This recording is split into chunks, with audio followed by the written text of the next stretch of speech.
Shalom, Israel. And when I mean Israel, I'm talking about the Black, Hispanic, and Native Indians. The Lord's 54th annual Passover is going down again this year, sundown, April 1st at 500 South Salisbury Street in Raleigh, North Carolina at the Downtown Conventional Center.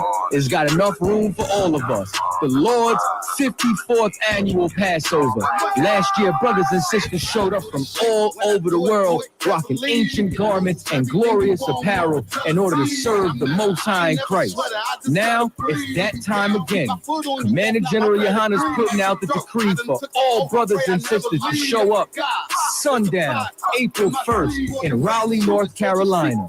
Join us at the Sheraton in Raleigh, the hotel right downtown. It's at 421 South Salisbury. The Passover is right up the block at the convention center, literally within walking distance. Make sure you pull up. Make sure that you do your due diligence because rooms are going fast and they are limited this weekend.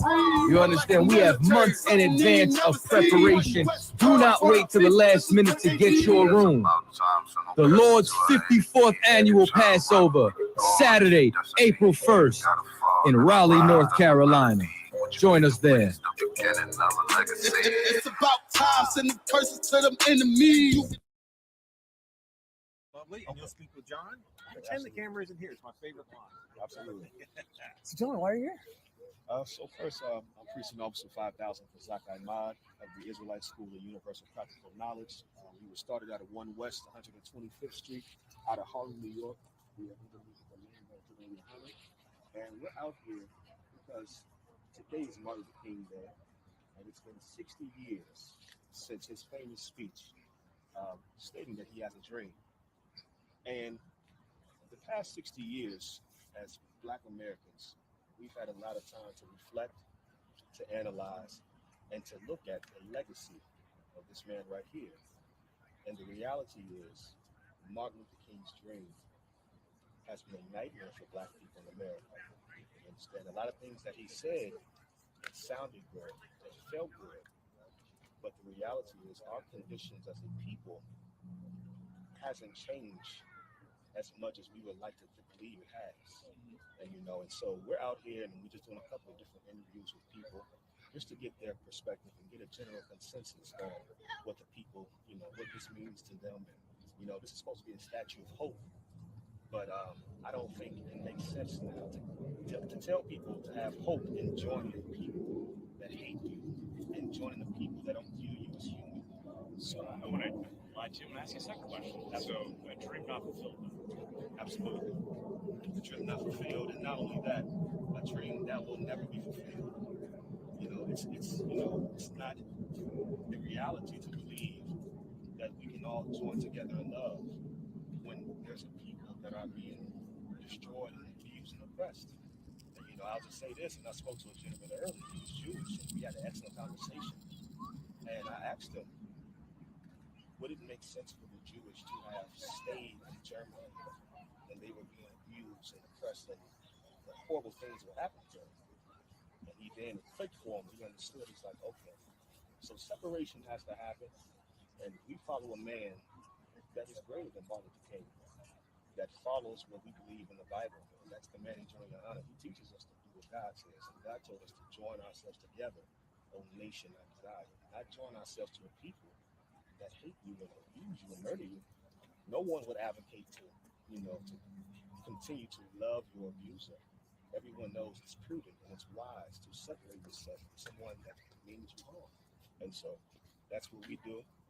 We have our Passover coming up April 1st in Raleigh, North Carolina, and it's going to be an excellent event for all Blacks, Hispanics, and Native Americans to come out. And like I said, we look at Martin Luther King, and he was a brother just like us, but we believe his dream has not played out the way that he thought it would play out, and that many of those brothers in the civil rights movement would have thought it played out. So, what's your name?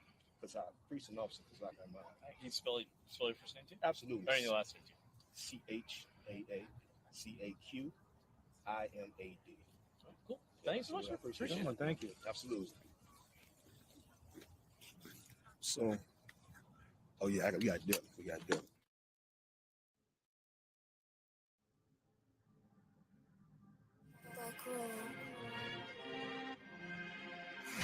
I.S.U.P.K presents the 54th annual Feast of Unleavened Bread. Last year we did it big. This year is going to be way big. More brotherhood, more sisterhood, more UPK. On Sunday, April 2nd, 2023, we're going to be at 421 South Salisbury Street in Raleigh, North Carolina at the Sheraton Raleigh Hotel Ballroom. We're calling all blacks, Hispanics, and Native Indians to come join us.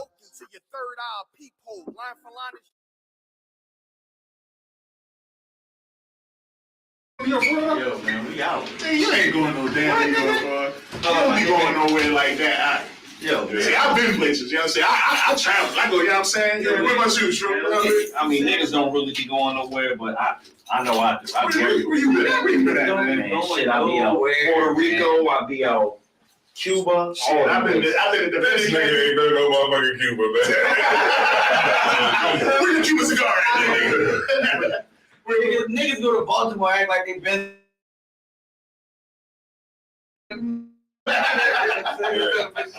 I've been to places too. I don't know what you gonna do. I know Captain. He's an international. He's been all over the place, Captain. Trinidad, Canada. Damn, I've been around, man. Damn, you been out there with turkeys on the Damn, that's better than what I was. What about you, Yashima? What up? No, I'm from Jamaica, but I've been Canada, Florida, New York. Word. You know what I'm saying? Philly. Shit.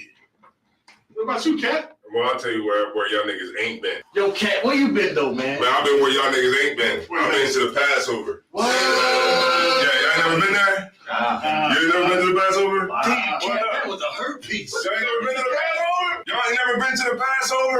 What the fuck? You ain't never been to the Passover? You never been to the Passover? My bad.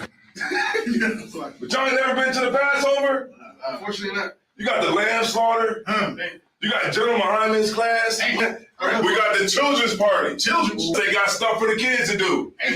We got babysitters. They need babysitters. I love the kids. I ain't playing with the kids. And we're gonna have the black party.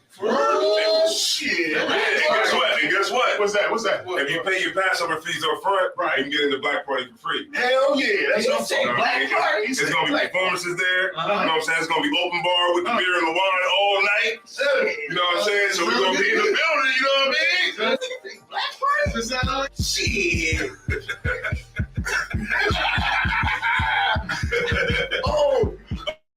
Keep going.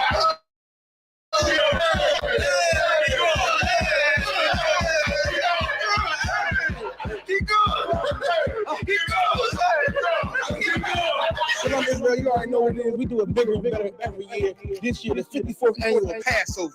And before the Passover, we got the biggest party of the year. It's the annual Black Party, March 30th. That's on a Thursday at the Durham Armory. Make sure y'all in the building.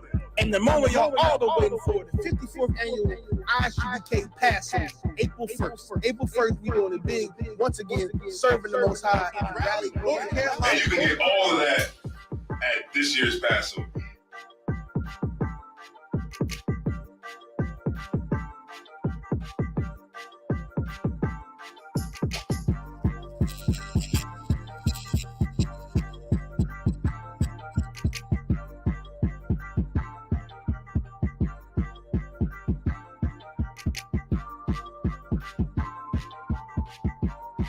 Y'all ain't never been to the Passover?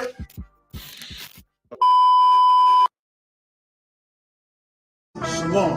It's that time again, Israel. It's the Lord's 54th annual Passover in North Carolina. Y'all know what we do. Y'all know what we came to do. Huh? The I.S.U.P.K under Commander General YAHANNA will be hosting the Lord's 54th annual Passover in Raleigh, North Carolina at the Downtown Convention Center.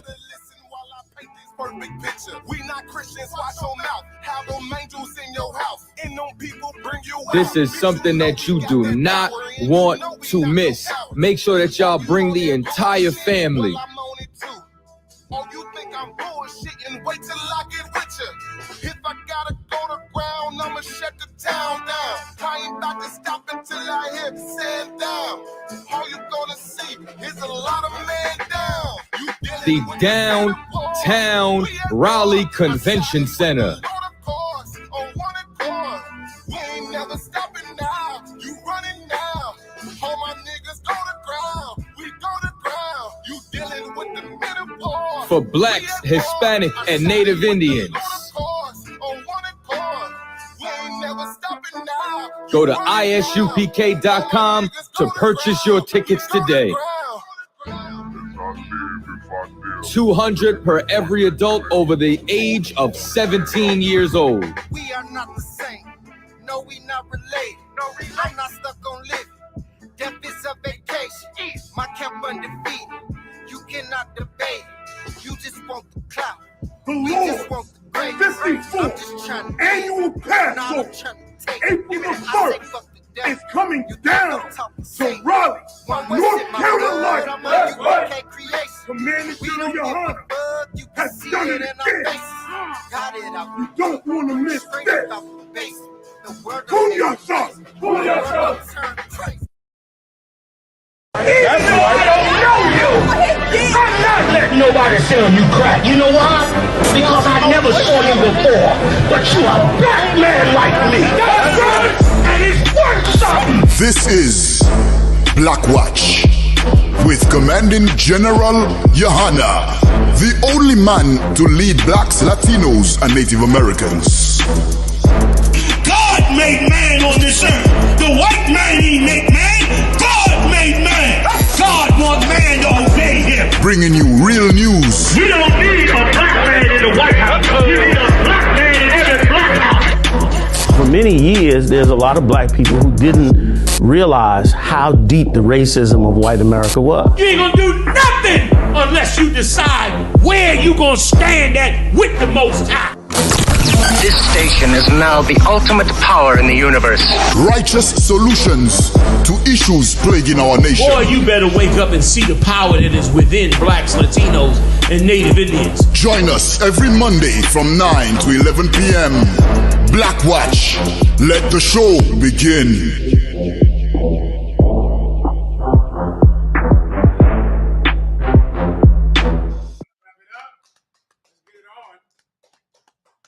Once again, man, the I.S.U.P.K under Commanding General YAHANNA out of 1 West 125th Street, Harlem, New York. We're here to get it on. Commanding General YAHANNA will be here very shortly to solve all your problems and give you the information that you need to save your life. Until then, we're here with General Marriott. Give him a hand. I'm sorry, Craig. Officer Yediah, Officer Marriott, the young brother, give him all a hand. We're rocking and rolling in here tonight, man. We're gonna start the stories. Yediah, you're up. Colonel Khan, sir. Tennessee cops, including married female officer, fired after repeated wild sex romps. This was a nasty story, my I heard about this one. This is the police. What city was this in, Yediah? Colonel Khan, Tennessee, sir. Tennessee. Ooh, a nasty. Listen, wait till you hear this, Maya. Tell Maya what happened. Go ahead. Previous story I told you. Just tell me what happened. Oh, if I could, sir, it was this she-devil, you know what I mean, that got fired because she was having illicit sexual acts with 6 other different officers, and most of them just happened to be Israel. This is a Caucasian woman, a cop on the police force, having sex with every black man on the job. All of them. Break it down in specific. Colonel Khan, sir, they made videos. One of them was called, you know what I mean, Girls Gone Wild in the Hot Tub. They was getting it on. Police officers were doing in this city. This is what the police officers were doing. Listen, let me tell you, in days like today, it's important to understand that there are certain figures and certain establishments in the black and Hispanic community that you respect, that you idolize. These people are your heroes. The problem is these people are lustful, disgusting, sexual deviants, just like Martin Luther King. That's right. We idolize the police force. We idolize politicians. We idolize reverends and, Catholic priests. And just like Martin Luther King, these people are sexual deviants. A policeman goes into court with that uniform on. Whatever that cop says, the jury considers to be true. That jury considers anything that comes out of that cop's mouth to be the words of a hero. So now when the cop is lying and you're telling the truth as a citizen, no one believes you. Everyone believes the cop. Why? Because our society idolizes the police force. That Catholic priest, he walks in there with that collar around his neck. As far as you know, that's God on earth. Forget about the reverends and the preachers that your woman will obey, and she's going to leave you because her preacher told her to leave you. Her allegiance is to the preacher in church, not to her family, not to her husband. These different societal authorities of society, my God, we respect them, we love them, we idolize them. They're disgusting perverts. Perverts. Read the story now. The same story, you die. Read it. Con one con, sir. A small Tennessee police station has been rocked by allegations of wild sexual misconduct after a married female officer allegedly had steamy romps And married. And she's married, Maya. And she's married, you die. Go ahead. And the husband came out yesterday and said he is sticking by his wife. Oh, is he black? Lie. Oh, thank the Lord for that. He's sticking by his wife. He probably want to watch.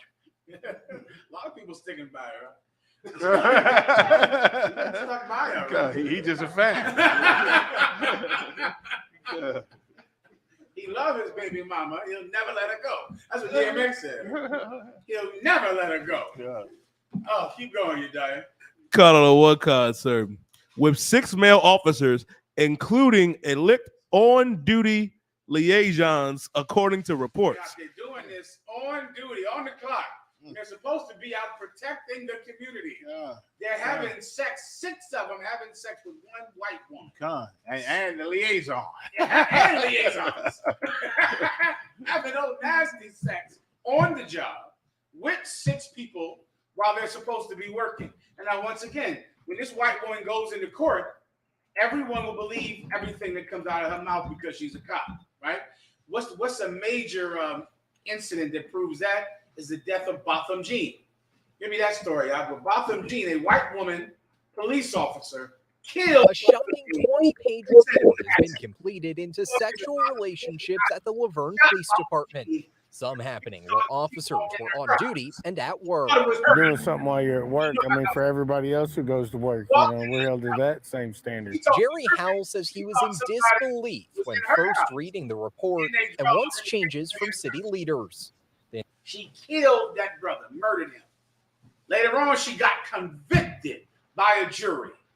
And the judge and the bailiff comforted her, brushed her hair. Give me the hairbrush. Give me when they brushed that white woman's hair who murdered that brother. The way that you think about authority figures in America has got to change. It's got to change. Instead of looking at police officers like they're your savior, instead of looking at preachers and Catholic priests like they're your savior, why don't you change your life so that you can be your own savior? Why don't you change your life and make the corrections in your own personal life so that you can save yourself? God can work with you because God is not working at all with the Catholic priests. He's not with them in any way. They're all false prophets. They're all liars. Meanwhile, you are actually a child of God, and God is waiting to give you authority. He's waiting to raise you up. He's waiting to give you the job to protect your community. But instead, you don't want it. Instead, you idolize a cop, idolize politicians and reverends, and you allow some pervert slut to police your neighborhood because you can't have the courage to correct yourself enough so you can do it. Look at this here, Mayak. This is the white woman, Mayak, who murdered this brother. This is after the conviction. Look, this is a judge. The bitch she came down off of the podium to hug a convicted murderer. I mean, first the brother hugged her. Well, rewind. Botham's brother. This is from American propaganda, just like the love of Martin Luther King. This bitch just murdered his brother. Look at him. He looked at her hug. Oh my God. That must feel amazing, huh? It must be amazing to be white. I think about it sometimes and like, what is that like? Can you imagine you murder someone and their brother says in court, I just want to hug you. My God, it must be like, you must feel like you're a receptacle for love. Like everyone just pours love into you all the time. They idolize you so much so that when you don't get love, you're offended. And that's where Karens come from. Exactly. Because it's like when someone is not moving out the way to please you, it's an offense. Right. That's the brother of the man she murdered and just got convicted of murder. Keep going. Play the video. She's hugging him. Oh, what is this? I hope he's against it, whoever this cat is talking. Or is he for it? This is the judge, Maya. The judge came down and said, listen, save some for me. Y'all, you giving out free hugs? Save some for me, white woman. Ooh, she hugged her so tight. She's the goddamn judge. Okay. And they asked her in the interview, have you ever hugged anyone else? The bitch said no. She has never got off the stand to hug anyone because there was never anyone blonde enough. Right. There was never anyone with such striking blue eyes. She had to come down off of that podium to hug her. Show me the bailiff. A convicted murderer. A convicted, this is after conviction. A convicted murderer. Ooh, so what a nanny. I think it's a gene built in us over time, Maya, that makes you feel sorry for a white woman and want to comfort white women. And I think I know who we got it from, Martin Luther King. God. I think this is what Martin Luther King built into the psyche of the black community to make us constantly want to serve a crying or tearful or distressed white woman. We have to save her. We have to help her, even if she's a convicted murderer. Give me the bailiff brushing her hair. That one, these are all ridiculous. But that one, Mayaka, was just too much for me. Because you ever been to court or been to jail before? The CO brushing your goddamn hair and helping you is like a ridiculous thought. God. Look at this. And she had to answer for that. Is that her? Who was that? She seemed like a slave, whoever that is. I don't know who she is, the convictor of it. But just show me the brushing. What's the point of all of this? The point of all of this is bringing this up on the back of the story about the white woman who had sex with every police officer who was black on her job, did it during work. And this is where this kind of belief comes from, that these people are great and they're wonderful because we look at the uniform and we look at, let's watch movies about cops, watch movies about preachers and, historical footage about Martin Luther King telling a stupid speech that did nothing for black people, that didn't help black people at all. And now we all become people who look good on the outside and inside we're perverts. Just like the police force, just like preachers, just like the Catholic priests who molest boys, and just like Martin Luther King. Look at this. Oh, there it is up top. Come on with me. It's right there. Let me see. Oh, yeah, it's that big.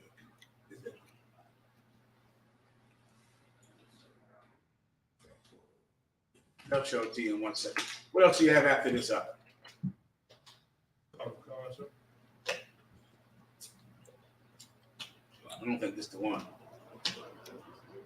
Fast forward. This is it. That's it. Oh my God! Why does that bother me so? This one especially. I mean, somehow that one is just troubling to me. This is after the conviction. Look at her. Well, she came over there. Come on, let me get you right, Miss Messy. Let me get you right, Miss Messy. You can't go in there looking like this. You can't go in there looking like that. Let me get you right. Let me help you. Black people should have been embarrassed for this to come on national TV. They should have been absolutely embarrassed for this coming. Look at this bitch doing this to that slut's hair. Can you imagine how many liaisons that nasty woman has had? She done liaisons her tail all over the precinct. And meanwhile, she gets in court, is a murderer now, right. A convicted murderer, and a black woman brushes her hair. Why did they brush her hair? Because she was white. And because Martin Luther King taught us the entire legacy of Martin Luther King. Martin Luther King's legacy is one legacy and one legacy only. Loving white people while they hurt you. That is it. His movement amounted to that, and it's a giant movement if you look at it through those lenses. He really taught a vast number of black people to love white people, especially when they're hurting you. Okay. Meaning, if they hurt you, that's when you have to hug them. Mm-hmm. That's when you got to go brush the hair. That's when you have to come down off the bench. That judge, Botham Jean's brother, and the bailiff were just trying to do what they thought Martin Luther King would want them to do. Martin Luther King's legacy is not in supporting black businesses and bringing freedom to the ghetto. I don't know what happened to all of that toilet seat garbage, all of that black toilet, white toilet, black water fountain, white water fountain nonsense, when there are no black bathrooms, period. There is nowhere you can go to the bathroom anywhere in a black neighborhood at all. They're all carryouts. You can't use the damn bathroom in a carryout. They don't let you use the bathroom. We don't have any businesses at all. Brother, I went down there to Oakland, California recently, and I went into, the hood of Oakland, California. And you should have saw, how terrible this place was, Maya. Homeless people everywhere. It was like a movie.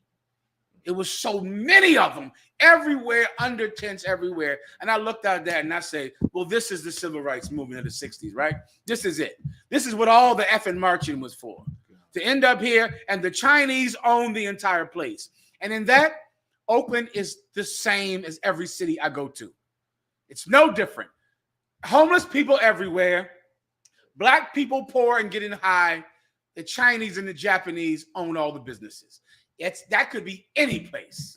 That could be any city, USA. That's the legacy of the civil rights movement. Yeah. So I know Martin Luther King didn't do anything to help the black community, because the black community is terrible, poor and suffering and disenfranchised. But I know he did one thing.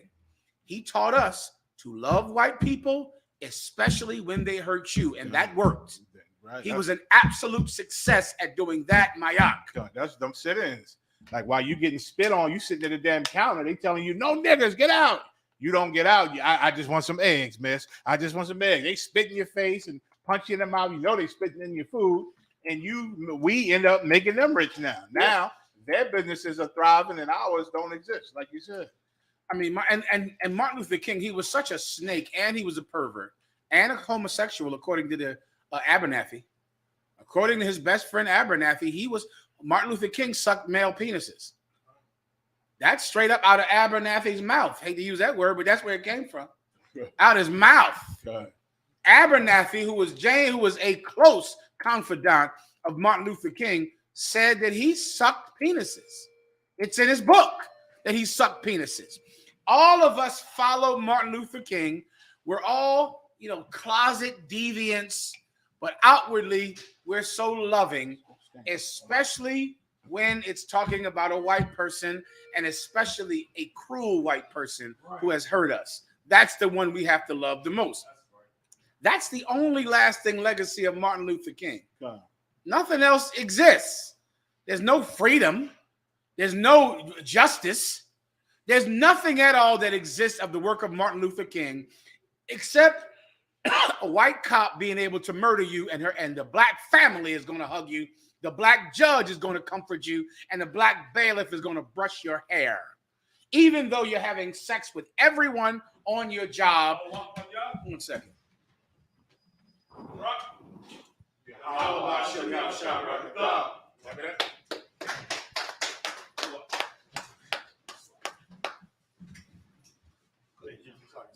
We're just going over that story about that white woman who had sex with 6 black men on her job during the work time. That was a cop too. That was a cop. Damn. During the work time, and her husband said he's going to stick by her. Of course. He's still with her. And we were relating that back to the story of Botham Jean, how that white woman was a police officer, murdered Botham Jean, got convicted with a black judge, black bailiffs, and Botham Jean's black brothers took the stand. Yep. Hugged the white woman. The judge came off the stand to give her sugar and hugs, and the bailiff stroked her hair, made sure her hair wasn't messy. That's the legacy of Martin Luther King. He did nothing else, but he did that. Well, he did something to black people where, because he got killed, it was like now for him, you had to love the cruelest white people because it was for him. And then in some way he twisted it and made it like it was for Jesus. Like now it's like it was God's will. Yeah, like it was God's will to love the most cruel and hateful white people. And that is his lasting legacy. And that he was a success in. Because that's the reason that they think that Commanding General YAHANNA and the I.S.U.P.K, that's why you think we're a hate group. That's right. We don't harm anybody. We don't kill anybody. We don't break any laws of the land at all. But you call us a hate group because we don't talk and act like Martin Luther King. That's why we're a hate group. We won't brush a white murderer's hair. No. We won't do that. We won't come off the stand and hug her and kiss her. And because we won't love the cruelest of all white people, you call us hateful. Because we decide to love the victim and not the predator. Because we decide to love the people who have been hurt instead of loving the people who victimize everyone else. We're a hate group. We're terrible and we're evil because you compare everyone to Martin Luther King. He's the standard. And here's the problem. He was a disgusting pervert. And you should follow nothing that Martin Luther King does anytime you want, sir. I mean, what you're saying is so heavy in that. And here's what was so evil about the entire civil rights movement. Okay, it was right to try to do whatever was necessary to get free. Marching never works. I ain't mad at them. You know what I mean? You want to march? Getting beat up and brutalized and allowing them women to get dragged into jail and raped and exposed before men and have men, tons of men who got maimed and injured. That was wrong. It was wrong to do that. It was wrong to go sit into those lunch counters and be abused by white people so that Woolworths could last for another 100 years, making money off of blacks and Latinos. All of that was wrong, but that's just on the carnal level. Let's get spiritual on the level of the Lord. Here's why it was so evil. Because it is exactly the philosophy of Martin Luther King, okay, was the exact opposite of what the Lord said to do in the Bible. It was the exact opposite. Who can give me that scripture where the Lord said, on which mountain hast thou not lain? Or which Jeremiah 3, get that for me, please. You understand? Like it was the exact opposite of what the Lord told us to do. And it's why we're in slavery today. And not only why we're in slavery, but it's also why every nation is able to eat us alive. Every nation. Because they beat the spirit out of us to stand up for ourselves and to be part of our nation and stand for our nation. So now everybody can come here. It's like once you put on that Martin Luther King philosophy, every nation can come in and rob and rape you to death because you got to love everybody. Because you got to be open to everybody. And not only that, you also, if you take on that same philosophy, you also got to be open to every sexual deviance as well. You got to be open to LGBTQ. You got to be open to homosexuality. You got to be open to every sexual deviance that they come up with. Now watch, give them a little bit of time. They're gonna break down them laws about pedophilia because there's so many of them in this country from the Roman Catholic Church that they're gonna eventually break down that law and say, well, if you eat, they're gonna come up with something and have that pedophile law in place. And when they do, you're gonna accept it. You're gonna accept it. Why? Because you accepted all those other LGBTQ, that. You accept all of them because you can't turn none of them down. Because you can't turn the nations down. Because you got Martin Luther King's philosophy in your mind, which is totally against the Lord. Okay, you checking it? Oh, you want to double check it? Check it right quick. All right. You know what I mean? Let me know if that's the one you got. Because, brother, the Lord said we laid on every mountain. You understand? We laid with every mountain, every nation. Give me all the scriptures on that, man. Where we joined every nation. Where we tied ourselves to everybody. And because of it, we destroyed. And you hate us and look at the Israelite school, U.P.K, because we the ones that say you're doing the wrong thing.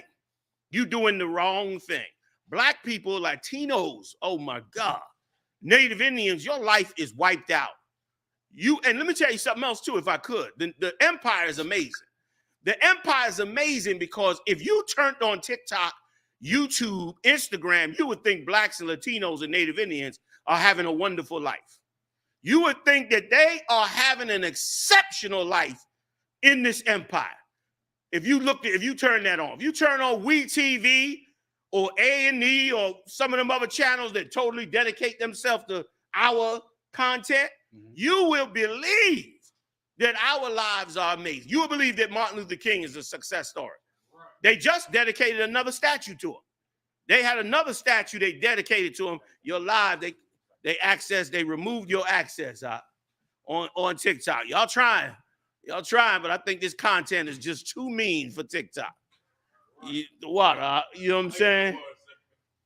They mad as hell. You got what I'm looking for? I believe so. Throw it in there. Jeremiah 3:1. Go ahead. Comic-Con, the book of Jeremiah, chapter 3 and verse 1. They say if a man put away his wife and she go from him. Oh, this is good. Go ahead. Comic-Con, and become another man's. Shall he return unto her again? Right, because everybody knows, even in today's society, the normal thing is if your wife commit adultery, you divorce her. Even in the world. You don't got to be into the scriptures to know that that's common. It's common, right or wrong. People in the world, people in the church, people in the mosque, people in the Hare Krishna, Buddha, whatever. You sleep with another man's woman, or that woman go sleep with another man, you divorce her. You leave her. Go ahead. Con, sir. Shall not the land be greatly polluted? Shall not the land be greatly polluted? Meaning you done destroyed your marriage when that woman done went and slept with somebody else. But give me what the Lord has to say about it. Con, sir. But thou hast played the harlot with many lovers. You hear what the Lord said? But you played the harlot with many lovers. That is exactly against the philosophy of Martin Luther King. Martin Luther King wanted us to love all nations, bow down and be abused by every nation. When the Lord said, you have played the harlot with many nations, every nation that wants to come in the black community and get rich, they're able to do it. And if anybody stop them, black people will stop you. Go in the Latino neighborhood, be a heathen, set up a business, and let some Latino come up and say, this ain't right. You shouldn't be making money off of my people. What are the Latinos going to do? They'll be the one to beat you up. They'll be the one to shut you down. Why? Because you turned around and went against the philosophy of Martin Luther King. Somebody get me the other scripture where Christ said, what we talked about a couple of weeks ago, where Christ said they receive tribute in the New Testament. We remember that? Somebody else get it. You stay with me. Con, sir. Yet return again to me, saith the Lord. No, come on, give me every word. Con. Yet return again to me. Go above it. Come on, come on, get it all. Con, sir, from the top, sir. No, from where you played the harlot. Con. But thou hast played the harlot with many lovers. Go ahead. Yet return again to me. That's the word I was looking for. Yet return. Go ahead. Con. Yet return again to me. Yet return again to me. You done went and hoed. Now your wife done went out and committed adultery. She come back to you. You be looking at her like, well, what you want, hoe? You done went out and slept around. They have some new videos out. I saw on TikTok where cats was catching their wives having sex, and then the wife come back, and one cat locked the door on her, threw her stuff out the window. Another cat shut the door. She crying, banging on the door, trying to get back with him. He said, "The hell with you, man. You done went and slept around." That's normal behavior. Well, you the wife of God. You the Lord's wife. Hypothetically speaking, you the Lord's woman. And he said you went out and played the harlot with every nation. That's MLK Day. That's what has poisoned us to our gut. We are poisoned with that idea and philosophy. And he himself, please, Mariah, I know you got the tape where he said he regret. Come on, give it to me. Con, verse 2. Lift up thy eyes unto the high places. Lift up your eyes to the high places. America, Saudi Arabia, you flying to Dubai, hoeing with them, trying to be with them, letting every Arab from anywhere can come in the black community and give you the Arab salute, and before you know it, he's in your neighborhood eating you alive. Forget about Esau. You think that's God. You think the white man coming to fix your plumbing is Jesus. You think Jesus coming to fix your plumbing pipes. Well, nigga, he robbing you for $300. You think he coming to fix your plumbing pipe. The Lord said, this has been our problem. Been our problem. And you know what's amazing about me? What's amazing to me about it? You gangster niggas, man. Y'all gangsters. You out there in the street. You so keen to make sure you get your money. I hear you in your songs. You take no mess. I'm coming back to you, Dad. You take no mess. You ain't about none of that, all that. You got your gap. You got what they call the clip now. They got a name for it. Banana? Huh? Yeah. The magazine, the banana? What? Huh? No, they got another name for it. There's another new slang I heard. I couldn't believe it. When they got the pistol with the long clip in it. Oh, yeah. A switch. Switch. Who said that? Somebody. Oh, who's somebody online with us? Hey, big That's shout out. Captain Hey, what's Desire. going on, Salaki, Captain? sir. What's going on, Mighty Yeah, Man? what's going on, sir? Like you got a damn right. The switch. That's it. I heard that on a song. I had to ask one of the brothers, what is that? What is he talking about? He said, oh, you talking about the magazine. Like you all that gangster. But every nation could come in here and rob your people blind. Matter of fact, you robbing them too. You robbing and doping up your people, and you ain't saying a damn thing to nobody else outside of your people. You extorting, shaking down, blocking, and you got no heart. That Martin Luther King is in your gangster ass too. You gangster till the MLK demon come. Yeah. That MLK demon ain't no doors locking him out. He walked right all up in the meeting about killing your next brother. You understand? It's a mess, and it's all because of this demonic spirit, man. Go ahead, give me a little bit more passive floor back on to y'all, man. Con, sir. And see where thou has not been lain with. Right. Who didn't you lay with? Who didn't you give your soul to? Who do you stop? Who does the black community say, this group over here, we don't mess with them because they robbing us? Who? That's what the Lord is asking.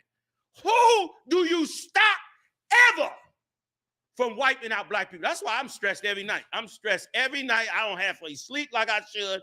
None of that. And the reason why is because I don't see you standing up and defending this nation. If it wasn't for these brothers in the I.S.U.P.K, and wouldn't nobody stand up and protect you from them. And even the ones who claim to protect you from the nations that's eating you alive, they still open the door. The Muslim will stop niggas from mishandling certain things, but if it's a Muslim, oh my God, if it's an Arab, he coming in.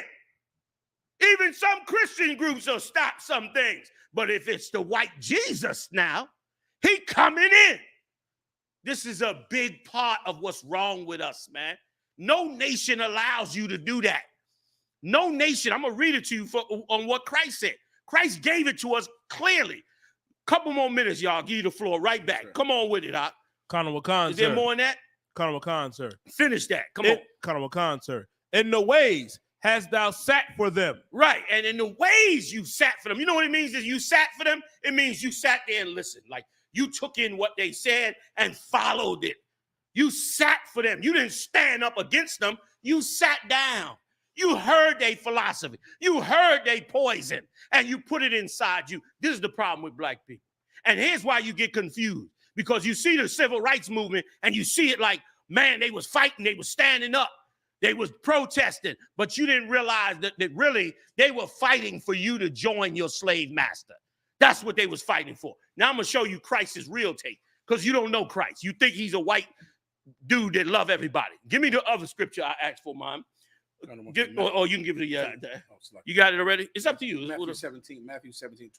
Let's read that, and then if you could just give me what MLK said, man, and I'm going to get up off the pot on this here. Hold that for a second for me. This is so important to your life, black people. Latino people, Native Indian people. You got something wrong with you. You're a love junkie for the other nations, man. You're a love junkie for the other nations. Don't know where you go where black people say, nah, man, we don't keep them in here, man. Even white people who got the worst record in the world against you. You ain't got no problem with that. And let me tell you something. I used to be shocked. I was shocked when I started seeing videos on the border of Mexicans who were born in America mad and angry at illegal immigrants. But I shouldn't have been shocked. They wanted to try. I should have known. Any other nation, you ain't never going to see that. You ain't never going to go to somebody's border with China and see Chinese people born in that foreign country telling Chinese immigrants to get the hell out the country. You ain't never going to see them turn on their own people. Koreans, Chinese, Arabs, East Indians, you ain't never going to see them do that. But you 12 tribes, that's the first one you turn on is your brother. First one you hate is the nigga standing next to you, man. With all your gangsterism. And this MLK, this should be internationally taught about how evil it is. Come on now, because I'm eating up all y'all time. Come on with it. Matthew chapter 17 and verse 24. Listen to Christ. Listen to the King of Israel that died on the cross for you to get a kingdom. He didn't go with Martin Luther King's philosophy. Get it to me, Matthew chapter 17 and verse 24. And when they were come to Capernaum, come on, they that received tribute money came to Peter. These were Israelites, black men that was there, and they received money when you come to their city. And they stood up against Peter. They ain't stepped to Christ. They were scared of him. Christ wasn't no joke. He wasn't no sissy like you think he was. They were scared to death of him. So they went to they could see Peter was his number one man. They slid over to him and said, yo, man, you know, why your master don't pay like everybody else pay? Why he just defying us? They was beefing with him. Why? Because they was the men of that city and they got paid. You in every city repping every neighborhood. You from this town and you holding this down, and we smokes every nigga that come to this town. You holding all kind of blocks, ain't receiving nothing. Let a 90-year-old woman come out there at 3 in the morning on your crack block. You gonna run from that bitch. You gonna get back because you're gonna be scared to death the minute you see her white skin on your block. But you'll kill another black man at the drop of a dime and sing about it, nigga. MLK bullshit. Excuse my French. Read. Doeth not your master pay tribute? Don't your master pay tribute? Don't Christ pay like everybody else? Check out what your king said. Go ahead, verse 25. He saith, yes. And when he was come into the house, Jesus prevented him, saying, Christ stopped him at the door. Why? Because Peter misspoke. He said, yeah, like he was going to pay him.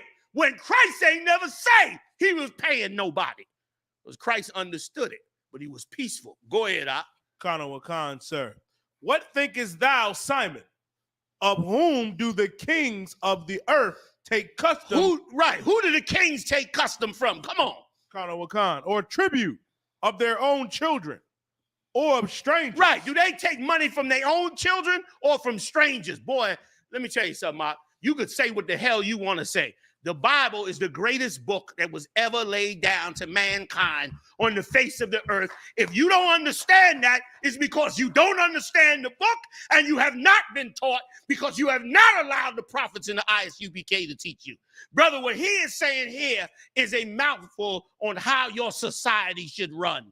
He said the kings don't take money from their own people. Nigga, if you robbing black people, you's a sucker. If you selling dope to your own, you a sucker. You ain't no boss. You ain't no king.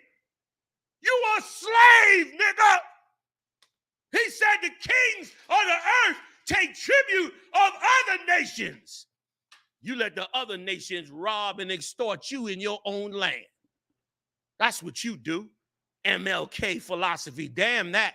I really follow Jesus Christ. The white man is the devil, the Bible speaks of, and will always be, brother.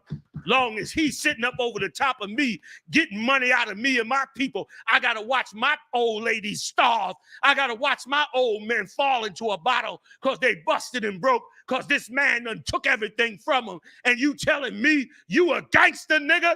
Join my army, nigga. I'll show you who to fight for. That's right. Finish it for me, you dying. Sir. Kana Wakan. Verse 26. Peter saith unto him, of strangers. Jesus saith unto him, then are the children free. Then are the children. I love this scripture. I love it. I love this scripture. I'm going to put this shit on a plaque. Watch. He said, then are the children free. Christ said, know the truth, and it'll make you free. And freedom is everything, man. Not freedom to be a dumb, silly Negro believing in MLK and sleeping with white girls. That ain't the freedom Christ died for. You think he went on the cross so you can fuck a white girl? Excuse my French. That's what you think he died for, dumb? He died so no man could ever extort your grandmother again. So no pimp could never get in the pulpit and swindle your whole black community. So ain't no nation come up in here and sell you your own food and water. That's what he died for. He was the ultimate warrior.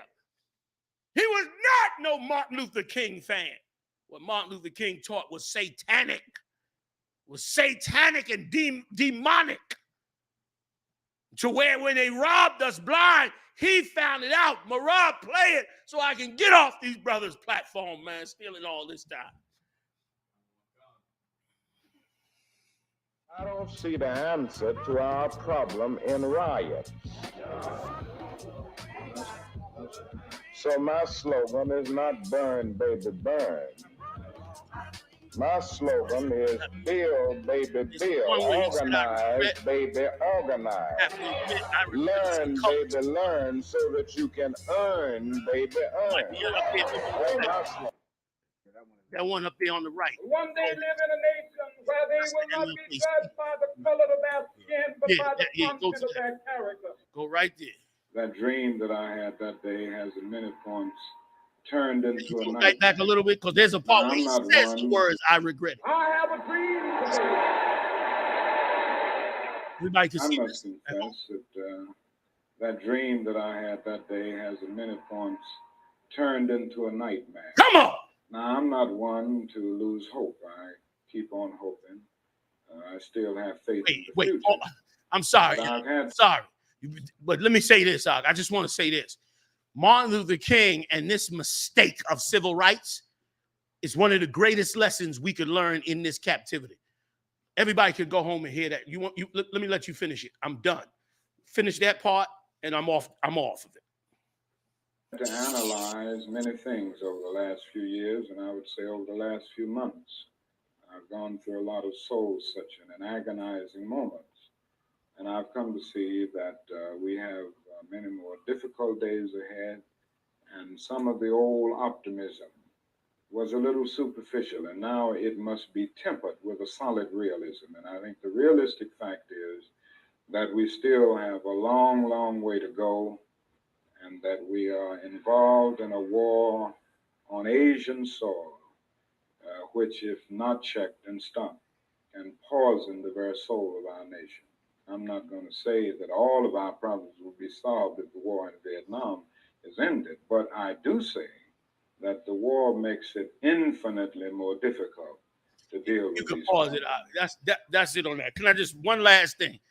This was in the New York Post on January 15th. Here's what it says. Woke $10 million MLK penis statue insults black community, and Coretta Scott King is in the stories. I got it now. Let me read it. Even some kin of Coretta Scott King hate the new $10 million sculpture just dedicated to her and her iconic civil rights leader husband in Boston, with a cousin claiming it looks like a penis. The massive bronze statue, and it's horrible.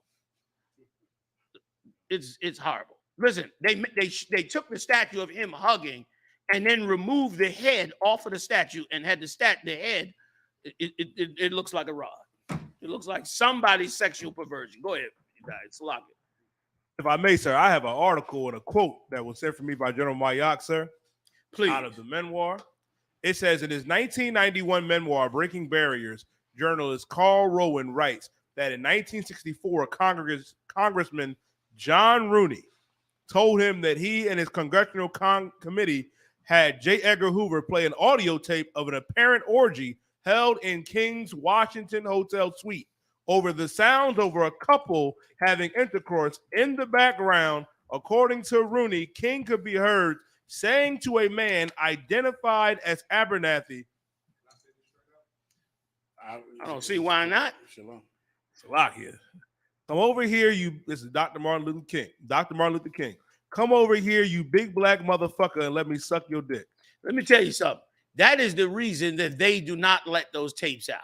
Because they know if they let those tapes out, black people will wake up to the reality that this was all a hustle. That this was a horrible, disgusting hustle that brainwashed you from top to bottom. Cap, now I see you in here, Cap. You got to come on in here. Now I know you got something to say about that, Captain Tazariak. Oh, about Martin? That's Orgy Mike. That's what we call him. We call him Orgy Mike. When I saw that statue, it looked like, and they did like a poll on Clubhouse because we did a room. Me and Cap Mawquad, he wanted to do a room on MLK. When you look at it, it looked like a man's face is in something. That's all I'm gonna say. That's how it looked when I look at the. Listen, you're right. It looks like he's holding up. Like, why isn't that the head down there? So that's what it looked like. Sir. And then like it was good the room that we did today, sir. And Captain Mawquad is here too. Like he's in the I believe he's on the stage with us as well. Okay. As Shalom. Shalom, General Yabashim Yashabakatah. To all y'all sir. On that clubhouse, hold it down. Yes, sir. Most High in Christ, sir. And Captain Mawquad was breaking down. He was talking about the Big Six that Malcolm X spoke about, where they would get the civil rights leaders to turn the tide of black people if ever they, wanted to rebel. We spoke about Martin with his first girlfriend was that white woman in college, and he switched it up when he wanted to be a civil rights leader, so it would look more better if he had a black wife. So we was kind of going into all those things when we was talking about it earlier today with Martin Luther King said. And that $10 million statue they just built, that wasn't for black people because black people didn't long left build. That was for white people. That's for white people to focus on what they need to focus on when they angry and hate black people. That's to get them to think Martin Luther King said we got to love everybody because black people already love them. They don't need a statue for black people to love them, but they need a statue for white people because white people like to slaughter us if they had the chance. So lock it. Go ahead, Cap. Sorry, sir. That was all I was adding to it, sir. Just that part. Come. Anybody else up in there which you want to chime in? Chime in now, please. Also, sir, that quote about I fear I have integrated my people into a burning house. That's in written form. That was an article. Okay. An interview. You can probably read it, but there's no video of it. Okay. Well, it was an interview. Right. But you know who did do a video on it? The singer, the Benjamin singer that worked with him. Yeah, what's his Harry Belafonte? Harry Belafonte. There is a tape of Harry Belafonte confirming that he said that. Confirming that he said it. They knew what they had messed up. Once that integration came, I mean, almost immediately, the poverty that black people slipped into after that was ridiculous. Because again, just imagine if you had all black businesses because black people and Latino people had no choice but to go to black businesses. And then all of a sudden, overnight, the doors are wide open to every white business, which you always looked at as better than the black one. Where did all the black people go? Overnight, white people got rich. Overnight, white people got wealth. And black people slipped totally into poverty. They were already in poverty. They went into a worse poverty the minute integration came in. They went into a worse poverty. And then, of course, he sat up there looking stupid, talking about that dream has turned into a nightmare. It was a nightmare from the beginning. And it wasn't a nightmare because of the people beating up the people and them going to jail. It was a nightmare because once they integrated, they acted like white people would, because they passed the civil rights law, white people was going to love black people now. Like white people was going to start coming to black businesses. Like white people was going to start hiring black people more. Instead, the only thing happened was that you sent all the black people to the white businesses and wiped out the black businesses. And that still goes on to today. Go ahead, Op. Salaki, General, if I could, it's Captain Marquardt. Go ahead, Cap. Yeah, I just wanted to say what you're bringing out so heavy. I don't know if you remember my beloved grandmother that you did the interview with down in Atlanta. Most definitely. About the tragedy what happened. But when they moved up, when my family moved up to Chicago, my great grandfather, my grandmother's father, he had in the 50s, he had a mattress business. Okay. You understand, in the 50s and early 60s. And like what you're saying is so true. That mattress business went out of business because of integration. There you go. And he had 6 sons. And when that mattress business went out of business, they should have inherited that business. Yep. But because of integration, they didn't have any business to inherit. So because of it, all 6 of my grandmother's brothers end up doing damn near life in prison. Imagine, you know what I'm saying? They turned into some of the most hardcore pimps on the south side of Chicago. This was known throughout my family all the way to my generation, to where we wanted to be like them. I remember growing up and saying, well, they was known as pimps and hustlers, and everybody in my family, older cousins and all, wanted to emulate who they had become due to the fact that the poverty turned them into hardened criminals. And I just wanted to bring that out. He's talking about Martin Luther King. Brother, let me tell you something. If I could, that was so heavy in this respect, God. It was that what you said was so heavy. Because when you go back into the ancient world, in the ancient world, most children became what their father was. You understand? They became whatever trade and business their father was, the children joined the trade. Like what was supposed to happen is this. All 6 of those sons were supposed to open up mattress businesses like their father and had learned from their father.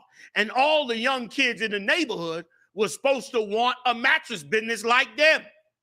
Instead, they got cut off and went to pimping to survive, and then turned that into what everybody wanted to become. Tell you another quick story. 52nd Street and Market Street in Philadelphia. Bro, 52nd Street and Market Street in Philadelphia, run by black people. That same strip was run, it was nothing but black businesses all the way down 52nd Street in both directions. All of their children was destined to take over those businesses. And then the crack era came and wiped out all of their kids. And then the Arabs came and bought up all their businesses. And then the mosque got set up. And now the Arab children's run all of the stores on 52nd Street, and the black people got a couple barbershops, and that's about it. Maybe a beauty salon. The rest of the businesses all run by the Arabs. It's like a Muslim neighborhood now, when it was never a Muslim neighborhood. It was a black neighborhood. And now that neighborhood is wiped out. And the legacy of those people are wiped out. Those people had restaurants, nightclubs, shoe stores, all kind of furniture stores. They had all kind of businesses. And it all got wiped out. And you telling me integration is what we're supposed to do? What you saying, Malquad, is bringing out is so important. It's so important because, listen, anybody that cares about blacks and Latinos and Native Indians and could see they suffering, and I'm one of them. I could see your suffering when I look at you. Anybody that cares and sees your suffering would also wonder, where did it come from? How did you get there? What is holding you back from going forward? And this Martin Luther King philosophy is a big one. A big one. Go on and One more play. thing, General. Go ahead, Doc. Well, Slaki, General, just one more thing. Another interesting thing my grandmother told me was that it wasn't just her father that had a business. She said all the black men in the community had their own businesses. Yeah. You see what I'm saying? It wasn't just her father. She said that was the common thing for everybody up and down the block had their own business. And what's sad is that a lot of these businesses that when you ride up Chicago and a lot of these different cities where we had black businesses, a lot of these places been boarded up since the 60s. Yeah. You ain't looking at businesses that's been boarded up since the 80s or 90s. These businesses been boarded up since the 60s. Yeah. You looking at a building that, so that was it, General Salaki. You listen, you right. You lucky if it's a building there. Most of the time it's just a lot with rubble and bricks in it. You lucky if it's a business there. And let me tell you something else too. And here's why the legacy of Martin Luther King was so evil in this respect and so against the Bible in this respect. Because even if you say to black people, well, look, we messed up with the civil rights movement and now our businesses is wiped out. Let's go build our businesses back. Here's the problem. That's a fine. So even if you went back and opened up every last one of those businesses, if Esau came and sent $1 trillion and gave everybody back the businesses that they stole, you would still go right back out of business because blacks and Latinos would not buy from your business. Why? Because of the Martin Luther King philosophy. They hate you now and love their slave master. They've turned against you now. So even if a Negro opened up a mattress store tomorrow, hot chance that he's successful with that mattress store because they go into the Arabs. They go into the so-called Jew to sell mattresses. He sell mattresses, sofas, everything. They go into him because why? MLK philosophy in their mind. So you got it worse than just losing the physical business. It's also in their spirit. Give me the scripture on Martin Luther King. I got the thing for you if you want it. The burning house. Oh, yeah, please. Let's play it. Let's play it. And then give me that last scripture and I'm going to get up off of y'all chime in. Go ahead. Let's do it. Harry Belafonte, who saw the mess that they had created. Him being a part of it. Go ahead. Deeply concerned that I suspect we're leading our nation on an integration trip that has us integrating into a burning house. No, that's it. That's it. Go back. Where did you start at? And I sit here. You went back too far. Deeply concerned. Yeah, go. Okay. That I suspect. Go back because he should be. We're leading our nation. Martin Luther King said he was on an integration trip that has us back a little bit. Integrating, reflected in what we've come to call the integration movement. And I sit here deeply concerned that I suspect we're leading our nation on an integration trip that has us integrating into a burning house. I don't think we quite understood how pathetic that remark was. After all, we're in the midst of a very heady moment. There it is. He said it to Harry Belafonte. Harry Belafonte was part of the civil rights movement. And he turned around and said to him, look, man, that was one of his trusted advisors. Yeah. Right or wrong. He turned around and said to him, man, I don't know, man. I think we made a mistake here. We didn't integrate because after he got gassed up by the White House and went down the road to integration and abused and killed and got incarcerated and destroyed the lives of all those black people. Then they realized these people ain't gonna love us after we join them. They ain't gonna love us. Nobody does that. And on top of that, Martin Luther King himself said that he followed the philosophy of Mahatma Gandhi. He didn't say I follow the philosophy of Christ. It's on tape. He said he followed the philosophy of Mahatma Gandhi. And let me explain something to you. Mahatma Gandhi was not a non-violent person, man. They started a revolution violently. And then he put on the robes, getting off the English clothes. And on top of that, he was cruel and evil to his people once they got control. He was cruel and evil towards his people once he got control. Anybody reading the story and the history on Mahatma Gandhi would never pattern their struggle for their own people after him, man. But Martin Luther King did, man. Martin Luther King did. And Esau used him. This white man used him out to bring us into utter poverty. And he brought us into utter poverty and rose his empire up greatly. If he had not done that and we had stayed on the path we on, we'd be two nations right now. There'd be Black America and white America. Both equally powerful, if not us more powerful than them. Instead, we integrated with them and got wiped the hell out. Got wiped out economically and spiritually. Slocky. And also, sir, you know, we have that, and we have Martin Luther King saying out of his own mouth that I fear my dream has become a nightmare.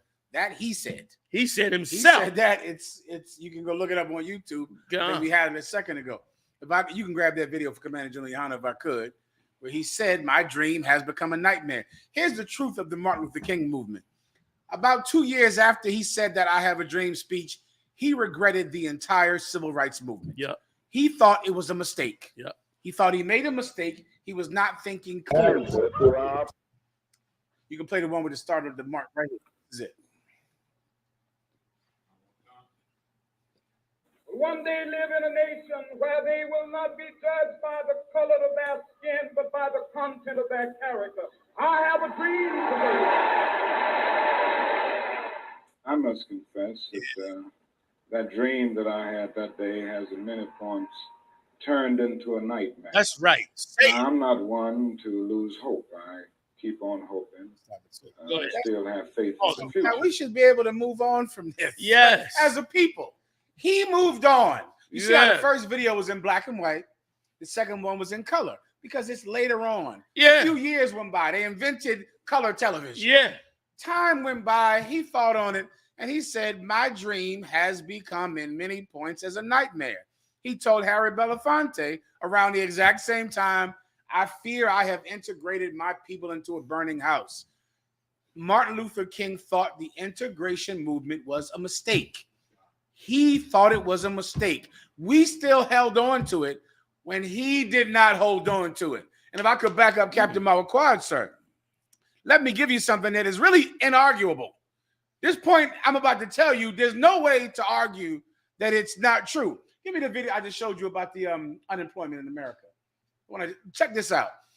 I remember, I know you know, sir, back in the day when they went to the Iraqi war, they were saying that Iraqis were becoming terrorists so much because they were unemployed. Right.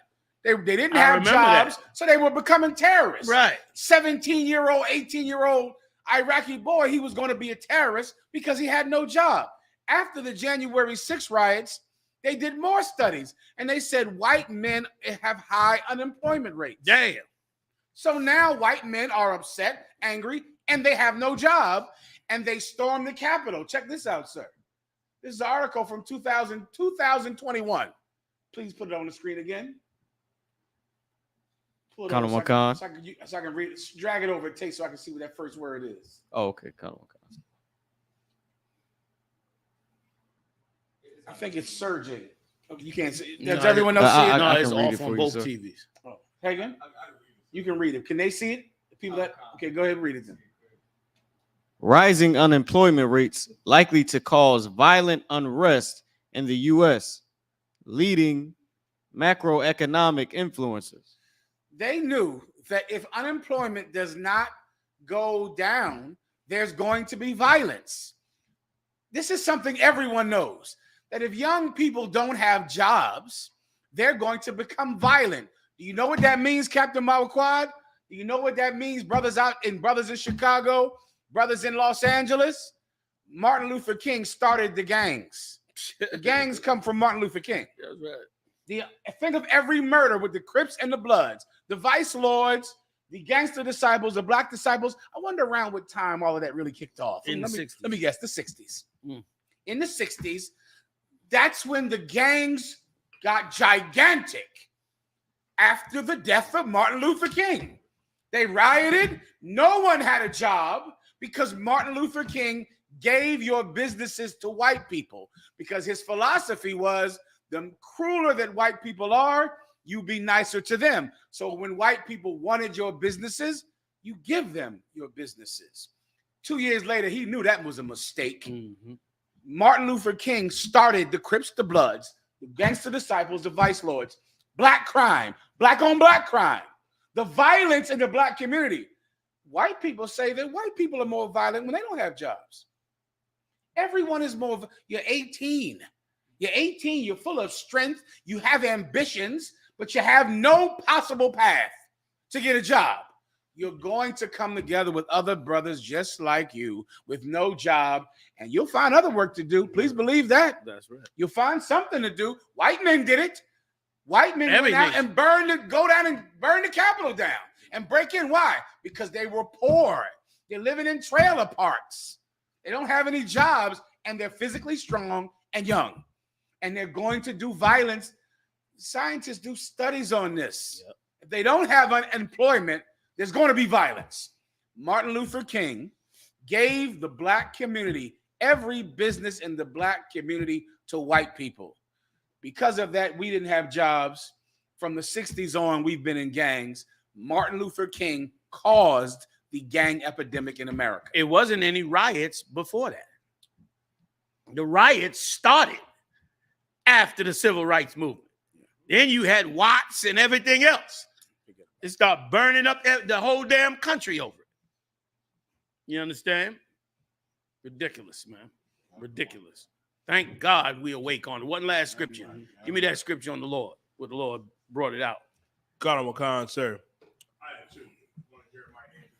Give me Jeremiah. God on Wakan, sir. The book of Jeremiah, chapter 23 and verse 25. I have heard what the prophet said, that prophesy lies in my name, saying, I have dreamed, I have dreamed. And that is exactly what he is. A prophet that prophesied lie. He had a dream. And he himself said that dream turned into a nightmare. And it's been a nightmare ever since. False prophet and a dream that was a damn lie. That's it. What else we dealing with, y'all? If I could. Go ahead, Doc. Salagi, sir, this is Officer Dawada. Go ahead, Dawada. I kind of the one kind, sir. I know Martin Luther King also had he received some kind of award for the Margaret Sanger, and you know she was known for wanting to exterminate Negroes.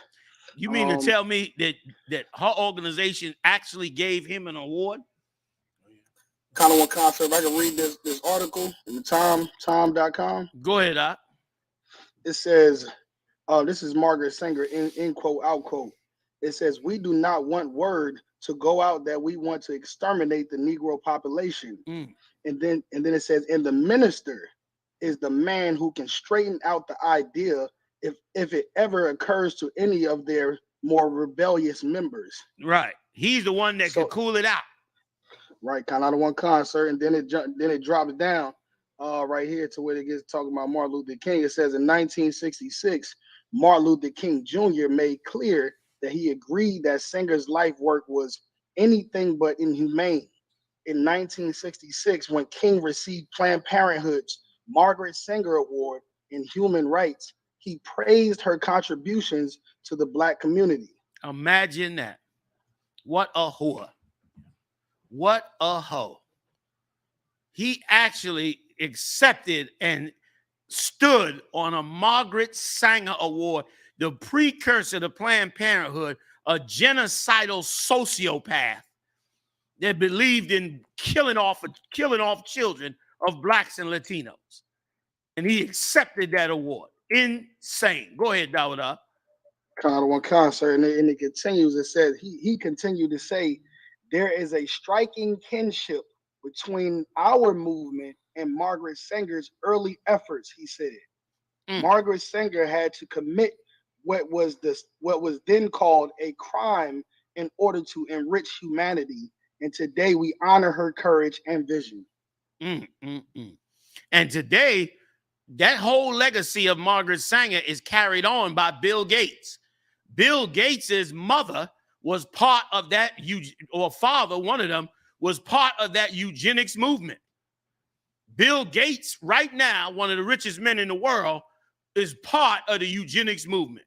That's why he's talking all this depopulation and lowering the population and bringing down the numbers, because he's a part of that same organization. And this turncoat, this slave, this traitor to God's people integrated us right into their world and wiped us out. I'd give him an award too if I was a eugenicist. If white people came and had a civil rights movement and sold all their businesses and brought their businesses and fought for me to get rich, fought me in my own deli or my own lunch counter to get rich off of me, hell, I'd get a nigga award too. After I got rich off of his people, after all these white people done filled up my store and gave me all their money and fought me to be in my business, I'd get a nigga an award too. I'd say, damn, Martin Luther King was an amazing cat. Because I hated these niggas, I hated these white people to death, and they still came in here and made me a millionaire. Well, I'll be damned. Like that's how they looking at it. They ain't looking at it like they love him. They looking at it like they couldn't see. They hated us so much that they couldn't see the money and the wealth and the potential in getting our dollars. Go ahead, General. He was good for America. You know, right. He showed them the way. You know what I mean? While we no colors allowed, we can get all this money and get rich and wipe them out totally. You know what I'm saying? Like, he helped oppress us. Come on. And if I could, sir, Martin Luther King was so high all the time and chasing white girls. He didn't even understand how white people were manipulating him. He was such a drug addict and such a sexual deviant. He probably looked at what Margaret Sanger was doing as if it was helping black people because it was getting rid of unwanted children. And of course, if black women are having all these unwanted children, we can't feed all these children. We got no way to take care of them. So it really helps us for you to have abortions, because he was stupid. Because why in the hell would the government put programs in place to end poverty if they could just kill your kids? That's right. That's cheaper. It's like going to Nazi Germany. Why would Hitler give Jewish people employment if he could put them in the gas chamber? Right. It's cheaper. The gas is cheaper. That's right. Well, it's cheaper to abort babies than to have programs to make sure that child has a good school, right? To make sure that child has food, health to make care. sure that child has health care. Why would you press for abortion rights when the government is not going to choose education over abortion? Right. Because this one costs nothing. Right. Education, 4-year college, and going to the doctor and health care, it's expensive. Right. They're not going to do both of them. They're going to say, have an abortion. Now I don't have to have school lunch program. Right. Now I don't have to put them in high school or college. Man. Martin Luther King was so high. He didn't see that this is not helpful. I'm sure in his mind, this is what they always do, sir. They think if you can let the girl have an abortion, she'll go to college. Oh, that's the scam. The scam is if she doesn't have this baby, then she'll go to college. Here's what's going to happen. You don't have any people if they're dead to go to college. Right? You can't just have an empty chair in the college. You have to have people to go to college. The girl is not going to college. Guess what the girl is going to do? Have 5 abortions. She's going to keep having abortions and keep having abortions. And then by then, she's not going to college because her mind is destroyed. Because although the state says it's not murder, her conscience knows it is. And that girl is not going to college. And now we have children that white people don't have to help because Martin Luther King said to kill them. Salakia. She not only is she not gonna go to college, but because she didn't go to college and can't get the best job, she's gonna struggle and get older, and then she's gonna get the breast cancer from having the abortion. Here we go again. It's like we were suckers to white people. Yes, we were. I know for a fact we were suckers to white people because Martin Luther King said he was a sucker to white people by saying, "I regret that I have integrated my people into a burning house. I believe that my dream has now become a nightmare." What does that mean? He was a fool. He made a mistake and he was a fool. And we're still paying for it today. And any woman that's going to kill the baby instead of struggling to have a baby, she surely ain't going to struggle to go to college. Are you kidding? Like that don't make no sense. No. She pregnant. She ain't going to say, if she don't say to herself, I'm going to still get my career. I'm going to have this baby. I'm going to let this child have life. I'm gonna take care of this baby, and I'm still gonna make it to college. If she ain't willing to go through the struggle of just having the baby, after she killed the baby, she ain't going through the struggle to go to college. She gonna be she gonna be going to college every other year for 2 classes and dropping out. That's all. And then getting pregnant again. Yeah. And then killing that baby There too. you go. And then after Martin Luther King says, my dream became a nightmare, he's admitting I was wrong about everything. And they still pushing his dream today. Come on. Shows you he only good for America. Yes. He ain't good for us. He good for America. Right. Like you said, he done already said it. And listen, and you preachers in the church, you the ones that's keeping it going. You the ones that's keeping it going. Thank the Lord these churches are emptying out. And let me tell you something else too, if I could. There is something comical that's coming out. Mm-hmm. Do you know that these churches are being filled up with Africans now? And the Africans is putting pressure on the black leaders to push the Africans into the leadership. Mm-hmm. So now you black leaders that was all about Africa, now you see what it's like with a heathen coming up to take your seat. Because that's exactly what's in a minute. It's going to be all African preachers over these churches. Yeah. And they're going to be screwing every black woman that's dumb enough to go to church. In the first place, you dumb as you could possibly be if you go to church. They're going to be screwing all the black women that's going to church, getting their immigration papers, and the rest of you Negroes going to be out in the cold. Both you and them sodomites, because they're going to get rid of them sodomites too. They're letting them sodomites run for a minute, but in a minute, them sodomites will not be allowed up in them churches after a while, because then there'll be African churches, and they got a lust for a woman like a dog. They got a lust for a woman that's like a real rat. And they ain't gonna get enough. They had one African preacher had the women get butt naked in a tub to get a blessing from God in front of their husbands. Take off their clothes and get butt naked in the tub while this nasty piece of garbage pretends to pray over her.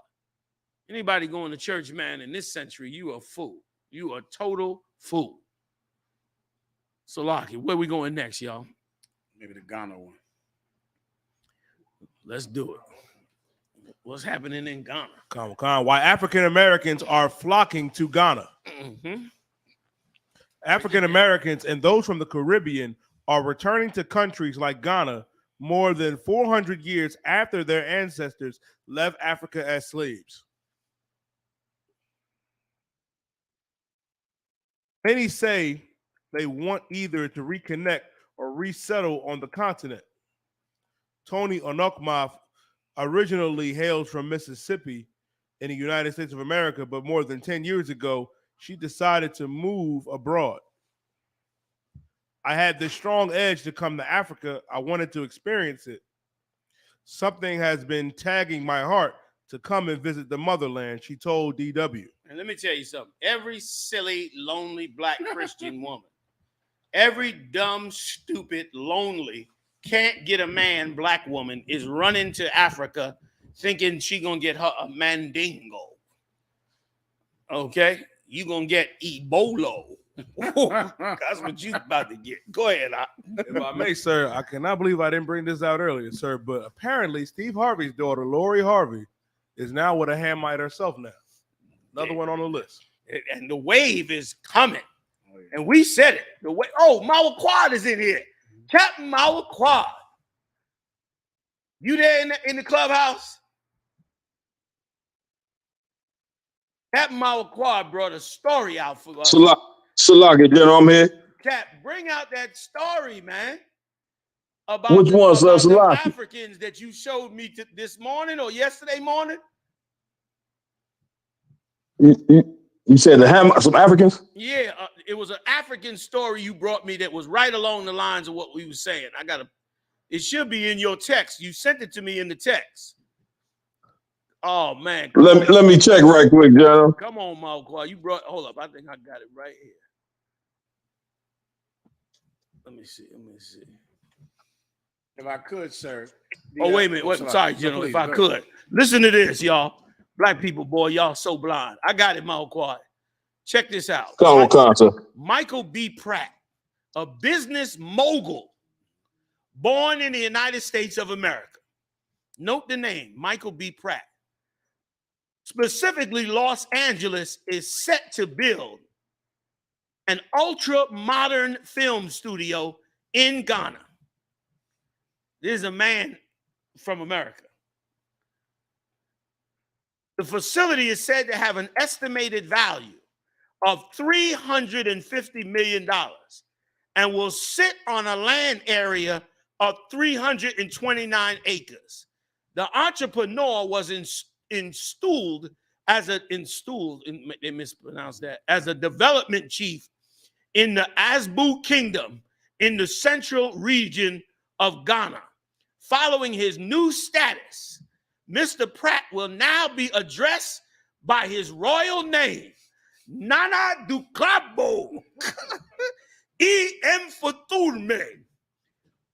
I probably got that wrong, which literally translates as development chief.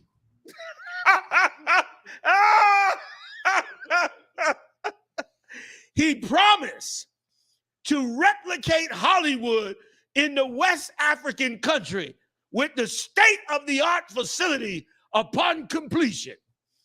I was born in Los Angeles and raised around celebrities and executives. Essentially, I was raised around Hollywood, and now I will bring Hollywood to Ghana. That's what happens when Martin Luther King's philosophy is in a black man's brain. He's going to take $350 million of his entrepreneurial money and instead, look, that's his picture there? Yeah. Look at him. Look at him. You understand? That's the model of the studio. That's a mock-up of this. That's a mock-up of it, right? He's going to build a $350 million studio for Africans to replicate Hollywood. And meanwhile, black people living in Los Angeles in RVs and in their car. Right there in LA, he ain't building nothing for them to get a job. Welcome to Martin Luther King and the civil rights integration. Like, this is the nightmare of the Lord's chosen people, right or wrong. This is the nightmare of the Lord's chosen people. And listen, he's sitting up there with his new African name. He thinks he is special. And even rich people could be dumb as hell sometimes. Could be dumb as hell. You understand? They using him, and they're going to take that money. And once again, this is why the Lord had to make a law for you, because you will never love your own. If God don't make it a law for you to love your own, you will eat and cannibalize and hate every one of your own brothers and love every nation. If not for the Most High, these 12 tribes would dissipate in the thin air because you'd all join the other nations, man. And you just fall up under them and stay under them. Just like we did when we came out of Egypt. We told we was going to kill Moses. We was going to murder Moses to get back to slavery in Egypt. Threatened him with murder. Came up against him with arms to kill him. After we saw the Lord do miracles for us. Just to get back to slavery. The Lord got so mad, he opened the ground up. The Lord got so mad, he caused an earthquake to swallow up the people that was fighting against Moses. That's how angry he was, because they were so dumb. They were so dumb. And that's what this fool is getting ready to do. So now all the Africans going to have jobs. They're going to make all kind of African movies, listen, they're going to bring them voodoo gods out in a second. They're hiding them voodoo gods from you now. Please. They waiting to get some good money behind them. And before you know it, There'll be a ton of them voodoo gods coming up next. In a minute, you Negroes will be worshiping African statue heads and all kind of silly nonsense that they worshiping over there. Because you just blind. Go ahead, Salah. You know, we should do, sir. We should ask any sisters out there who have been scammed by Africans to call in. Maybe 1 week. Let's have about 300 women call in here who have been scammed by some African and has taken every penny from her.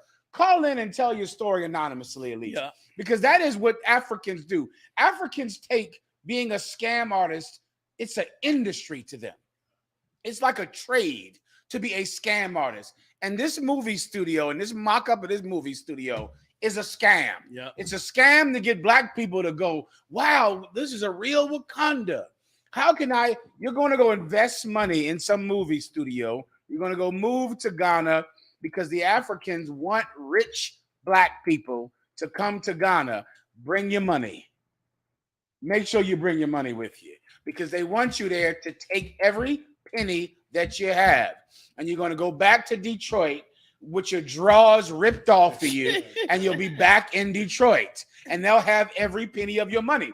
Africans have been doing this, I mean, like an industry for 30 years. Yeah. Call in. You know, it's black women listening who gave some African prince $10,000, $25,000, and they want you to come to Africa because they're going to rip your pockets off of you in Africa. If they don't eat you. If they don't eat you. And then the racism is going to drive you back to Detroit. Yes. After you're broke. As penniless. They're going to be so racist to you, you're going to run out of there like you ran out of Alabama in the 60s. That's right. You're going to leave Africa and end up right back in Detroit. Like I could pull about 200 videos of some Africans scamming some stupid, lonely woman, which is what Commanding General YAHANNA said. That's the engine to all of this.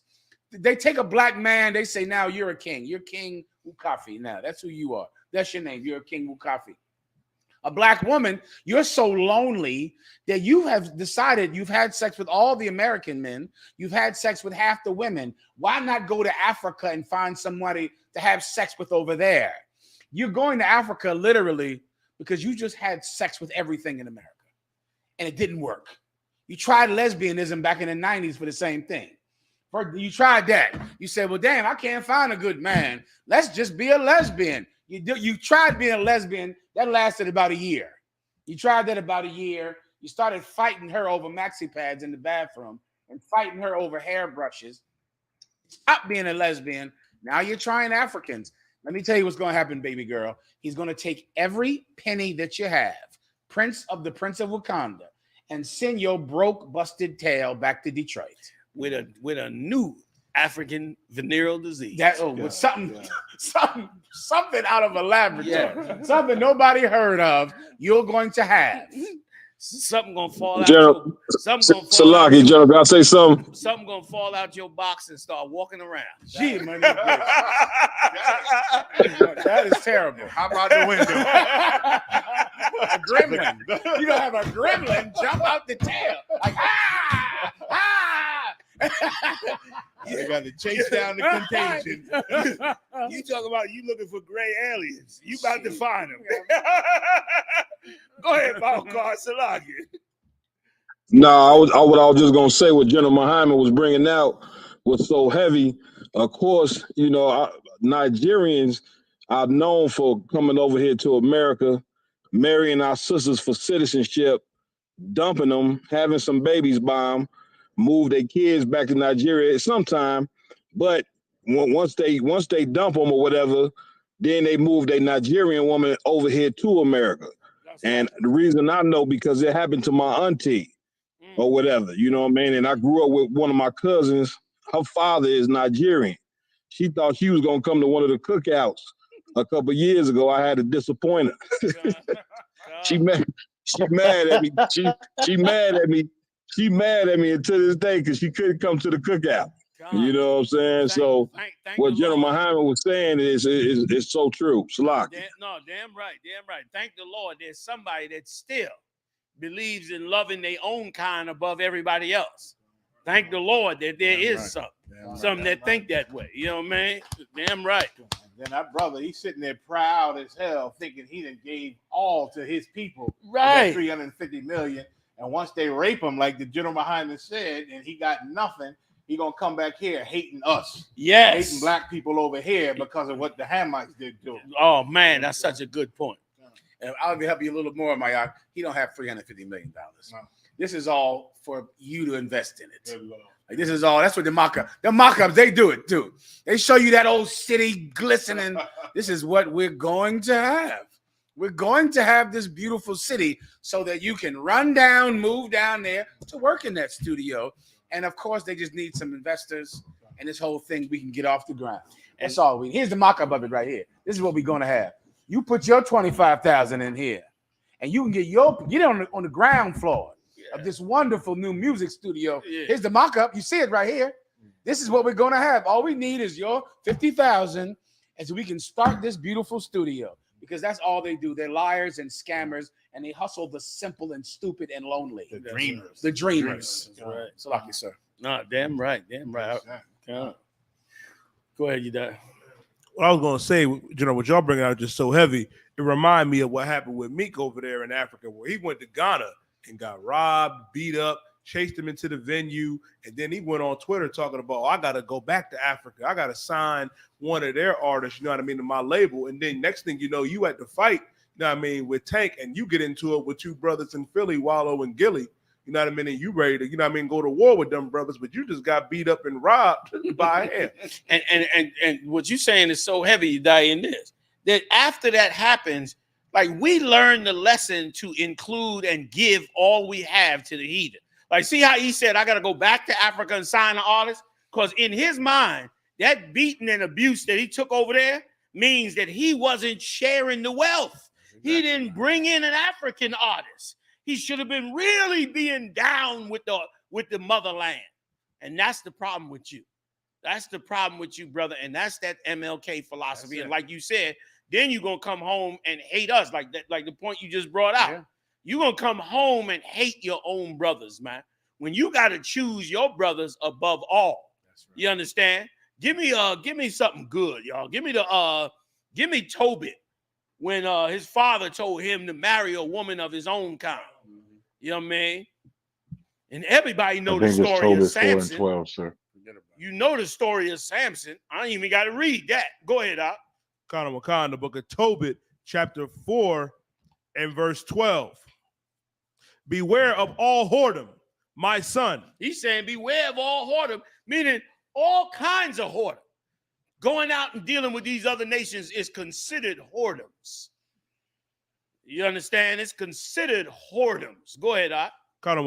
And chiefly take a wife of the seed of thy fathers. Above all. Chiefly, that's what it means. Above everything, take you a wife of your own daughters. Let me tell you something. That's a father that knows how to educate his son. A father that knows how to educate his son would explain this to him the way Tobit's father explained it to him. You got more? Read. Once again, you talking all that philosophy and BS and religions and ideas. I don't need none of that. You could miss me on all that, as the young brothers be saying in here. Give me these scriptures, that's what I need. Give me these scriptures, and I can figure all the rest out. I don't need nothing else. That's why I say ain't no other scriptures is married to these, man. Go ahead. And take not a strange woman to wife. Don't take a strange woman. And that applies to a woman as well. You understand? A lot of you black women, you lonely because you a monster, man. You a monster. You like something out of the, out of the mold of Mordog or something. Like a complete monster. I was parked just today. I'm parked and some woman comes out of her house, goes to her car, she waiting on her kid. The kid finally comes out, he like 5, 6 years old. He get down the steps out in front of the house, she throws a soda at it. Bah! Hits the damn kid. Why you took so long? I mean, hit the kid with a soda. You shouldn't even hit a grown-up with a soda. I looked, man, I said, this is a complete creature, man. Threw him in the car and drove off. Like, that was a monster. And there's a ton of you out there. And then, of course, instead of getting therapy for your crazy ass, instead of doing that, you just run over there and go get you an African who smiles in your face and pretends like he loves you until he gets an envelope from the United States Department of Immigration saying you have received your green card. Then it's all over with you and him. And you don't learn. And then, like y'all brought out, you come back to us mad as hell. Mad as you could possibly be. Like it's our fault. When if you listen to the prophets of the Lord, you'd have a man and keep a man and have a wonderful life and relationship with that man. It ain't going to be easy because you ain't accustomed to it. But it will be better than anything else you ever had before. And listen, and if it don't go all the way right, we be right here to straighten it the hell out. You'll have some real backup instead of having to run to the damn child support court. Go ahead, Hop. Which is not of thy father's tribe. Don't get nobody that ain't of your father's tribes, man. Go ahead. Khan. For we are the children of the prophets. There it is. Come on. That's it? Come on. Noah, Abraham, Isaac, and Jacob. Remember, my son, that our fathers from the beginning, even that they all married wives of their own kindred. Damn, he dropped. Went all the way back 1,000 years from that time and said our forefathers all marry wives of our own kindred, man. There's nothing wrong with that. How you going to let your slave master tell you you can't love your people above everybody else? How the hell you going to let your slave master tell you that? Your slave master acting like you ain't supposed to love you when he loving his own above you. That's how you ended up in slavery. He ain't wake up one day and take a few white people and throw them in the slave pit and say, now y'all slaves too. He ain't never did that. He made sure he separated his from yours while he was putting you in slavery and took care of his while abusing you. And now all of a sudden, oh, that was a bad idea. Even though we did it for 400 years, you black people, you can't do that. You got to love us. Wake up, man. Wake up, man. These things that the Lord have handed down to me, man, to hand to this nation and this world, brother, are absolute pure gold. They absolutely the damn solution to what the hell we've been suffering for so long. And it all comes from our great king, man, Yahawashi, and we should hold on to it, man. Is that it on that? Con, go ahead. Anybody on the clubhouse want to chime in, man, that's in the room with Captain Tazariak, Captain Mount Quad, and the rest of the brothers? Y'all chime in. Go ahead, Salaki. Khan. And we're blessed in their children, and their seed shall inherit the land. Did you hear that? We're blessed in their children, and their seed inherited the land. Their seed inherited the land. You gave up yours to the other nations, and guess what? You ain't inheriting anything. You being wiped out. You inheriting slavery. That's what your kids inherited. Slavery, self-destruction, self-violence against one another, deep hatred and animosity, murder over colors. That's what you inherited because you didn't have a father that taught you like Tobit, who had forefathers that taught him, whose forefathers learned it from the almighty power Yahweh and passed it on down. You didn't have that. And as a result, your life is destroyed, man. This is one of the biggest and most important things. This MLK Day, this is so important. That this, and listen, and big shout out to the Israelite School of Universal Practical Knowledge, man. Okay? Nobody came up against the MLK philosophy but the I.S.U.P.K. That's right. I mean, every last black group in America endorsed and embraced the MLK philosophy. Radical groups put down their radicalness and said we could all integrate. Mm-hmm. Groups that said the white man was the devil too, put it down. They hate us, we still saying it. I gotta find a better way to say it on YouTube. Find a couple metaphors or something. Esau is the adversary or something. I don't know. I gotta find some nice ways to say it. So they don't clip our videos every week, but I'm gonna say it because it got to be said, because it is what has happened to us in this place, right? And listen, that's why, if I could, I'm gonna embellish a little. That's why a prophet is such an amazing thing that the Lord give you, because a prophet got to say what nobody wants to hear said. And that's what you're supposed to understand. You reading the Bible, and because your preacher is a love-selling junkie, full of lies, you think that the men of God supposed to give you nice words. Matter of fact, get that for me. Prophesy smooth words. Last one I'm going to get up off. You understand? You think a man of God's supposed to prophesy nice, smooth, sweet things to you. When you're supposed to know, based on studying the Bible, prophets say very harsh things against your belief. Why? Because they're fighting demons that really are trying to take control of you. And this MLK philosophy, it's a demon that is on you. And prophets have it's their job. God raised them up to say what nobody else wants to be said. Because, of course, the Lord can see past all your nonsense and then brings the prophets to say what would not otherwise be said. Go ahead. Kawakan, Isaiah chapter 30 and verse 10, which say to the seers. No, go above it. Kawakan, the book of Isaiah chapter 30 and verse 9, that this is a rebellious people. The Lord said we rebellious. We go against the way of the Most High. Go ahead. Lying children. We lie. MLK was a liar about his dream. Your preacher's a liar about God's will. Go ahead. Kawakan, children that will not hear the law of the Lord. Children that will not stick to the Lord's law. Tobit stuck to it. Said, man, don't marry no other nation. Us, we don't want to stick to it. We love a heathen. You brothers go to the sports arena, sign $100 million contract. Throw away your black woman and go get a white girl. You trade right up, or what you think you trading up. What you think you trading up. And you go and get that filth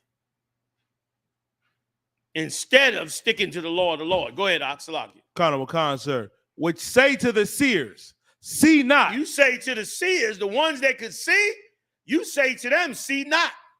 The ones that have the wisdom to see you going off the road, you tell them, be quiet. We don't want to hear that. That's what Martin Luther King did. And guess what? It went off the rails.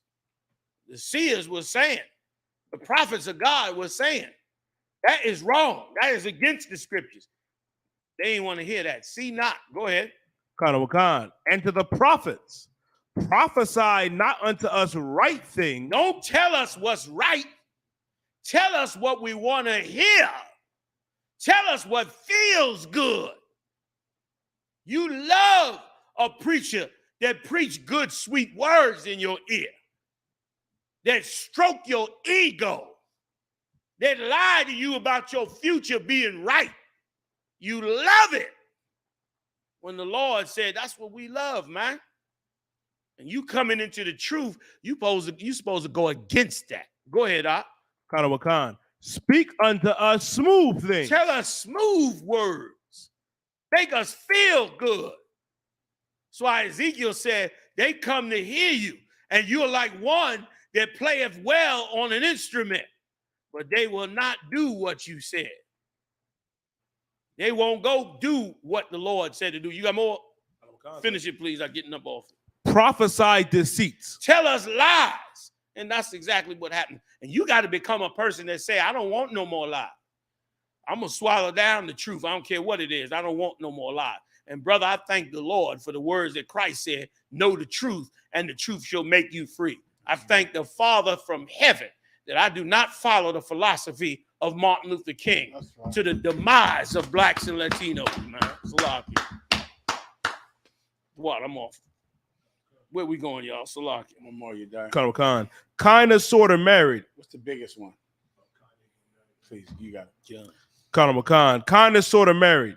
Ye reportedly held secret wedding ceremony with Yeezy designer Bianca Censori. So this is Ye, formerly known as Kanye West. He married another white woman. He's hard-headed, sir. What's her name? She Latino? La, sir. Bianca Censori. I'm trying to help him out. He got a hard head. Go ahead. Go ahead. Conor McCon. And let me tell you, if I could, let me tell you, that's how you know when you brainwash.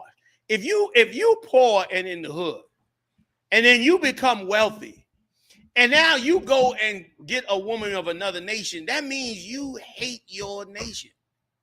You hate your world.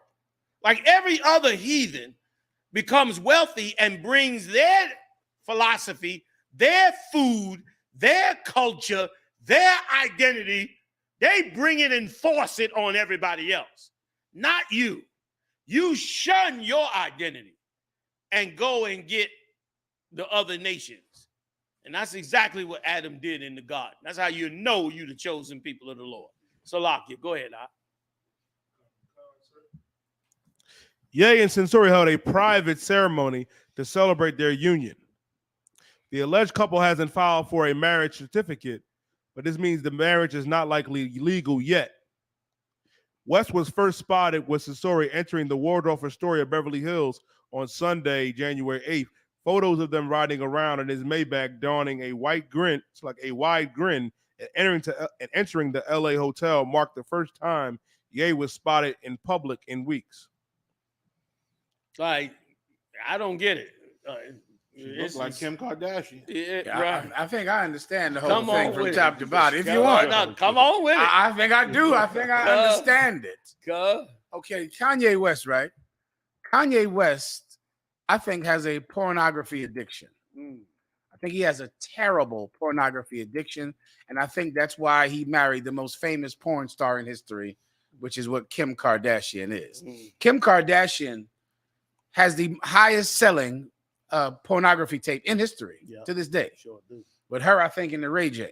Am I right about that? I think you're right. I think you saw all three the sequel too. I think your diet had the sequel. So I saw Kim Kardashian. What's the Fury? Fast and Furious. Yeah. Tokyo Drift. And can I just give you a little information that they say about that? They say that Kim Kardashian's mother told her to make that tape because Paris Hilton did a tape with her naked and made her famous. That's right. And her mother told her, go do the same thing. Like Kanye West has a very simple black man's problem. And that is looking at white women on pornography, in porno movies, and pornography, idolizing them and wanting them, and then seeking them out in real life.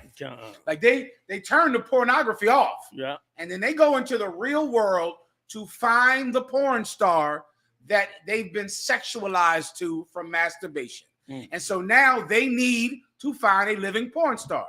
His resources allowed him to go get the actual porn star. The one who he watched, the one who he fantasized about. He went and married her, and now he's stuck in that. And here's the sad part about it. If he doesn't understand, or people like him don't understand it's a sickness, this is a man that loves his mother, thinks about how his mother struggled alone and wanted to make money so his mother could have some help. But when it came time for him to help a woman, he chose a woman that looks nothing like his mother. There's nothing like his mom. And that's because his choice was not made based on love, but based on a sexual deviance. Because he does love his mom, and it hurt him to see her suffering, and he wants to help a woman like her. But his sexual deviance will only let him have the women he fantasizes about. That's Kim Kardashian. That's just her. No, but it's Kim Kardashian. Another hoe. It's just another. She looks just like her. Right. It's a fetish. Right. You get my point? It's like a fetish in your brain that some men can't kick. They can't let go of it, even though they're going. You sit and talk to them, they'll say, "My mom, I love my mom so much. She did it all by herself. She struggled and worked 3 jobs." Well, more black women are going to work 3 jobs because you give your money to a white woman. So there are other sisters that are going to work 3 jobs, just like your mother. By choosing that white woman, you have condemned some other sister to suffer alone. So now she'll work 3 jobs. There'll be a son who will watch his mother suffer because you are the one that was supposed to be that woman's hero. But instead, you gave your money to your sexual fetish, which just comes from watching pornography so much. And then finally, one day, you go and look for the real life porn star, and he went and found the one. Not one that looks like a white. Most black men, all you want is somebody that's white. That's good enough for you. You ever wonder why black men will, if she's a fat, disgusting, ugly white woman, that's good enough for them. This is the reason why. Because that is close enough to the fantasy. The fantasy is white. So if she's white, she doesn't have to be attractive. That's how the sexual fetish, that's how strong it is. You would think, well, damn, don't you need a pretty white woman? An attractive white woman? No, because this ain't that. This is a sexual fetish. This is like wearing fur or dressing up in a fur costume or, needing a ball and chain around your neck. Your fantasy is white women. So this 300-pound woman is a white woman. I'm in love because she suits the fetish, the sickness. What does this mean?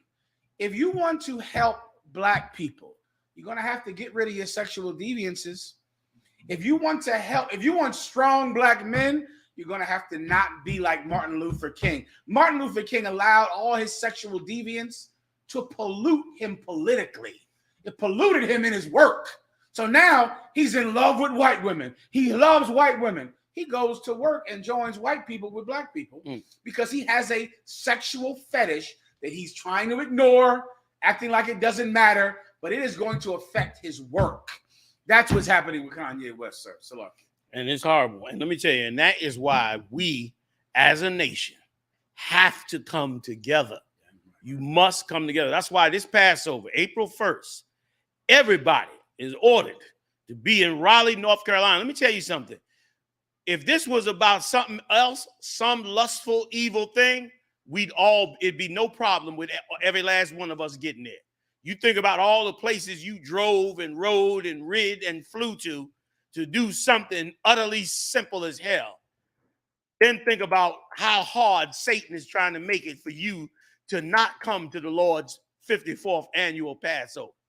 Join me April 1st, Raleigh, North Carolina. We're going to do this thing as a nation, as a people, together. We're going to come together and call on the Lord and bring in the Lord's Passover.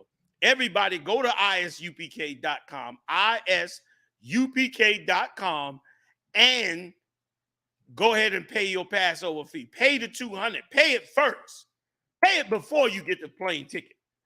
Pay that $200 and support this truth. We laying out everything for this nation.